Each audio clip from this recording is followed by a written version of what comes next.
সারা দেশে যখন হাফেজ নাঈমের মৃত্যুদণ্ড নিয়ে উত্তাল, তখন আমার আর আপনার মনে আসতে পারে, সে কি আসলে নির্দোষ নাকি তাকে দোষী হিসেবে মৃত্যুদণ্ড দেওয়া হয়েছে। জানবো আজকের এই ভিডিওতে। তিনি সুনামগঞ্জের জগন্নাথপুর উপজেলার সৈয়দপুর ইউনিয়নের বাসিন্দা। তিনি মূলত একজন কোরআনের হাফেজ এবং মাদ্রাসা পড়াশোনা শেষ করলেন। পরে ইসলামী রাজনীতিতে তিনি যোগদান করেন। 2004 সালের 21 জুন দিরাইয়ে সুরঞ্জিত সেনগুপ্তের জনসভায় ভয়াবহ গ্রেনেড হামলা ও হত্যা চেষ্টা চালানো হয়। এই ঘটনায় দায়ের করা মামলায় 2006 সালের সেপ্টেম্বর মাসে হাফেজ নাঈমকে গ্রেফতার করা হয়। তারপর থেকে দীর্ঘ 20 বছর তিনি কারাগারে ছিলেন।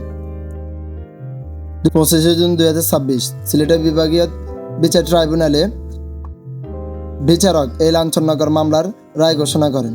সেখানে সাবেক স্বরাষ্ট্র প্রতিমন্ত্রী লুৎফর রহমান বাবর, আরিফুল হক চৌধুরী সহ আরও 9 জন আসামিকে বেকসুর খালাস দান করেন।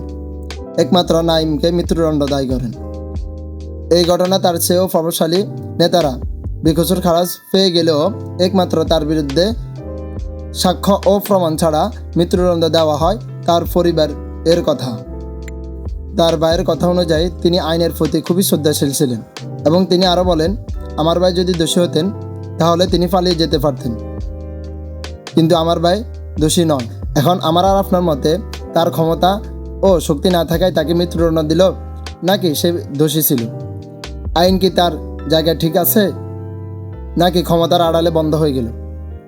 এই উত্তর সবাই চায়।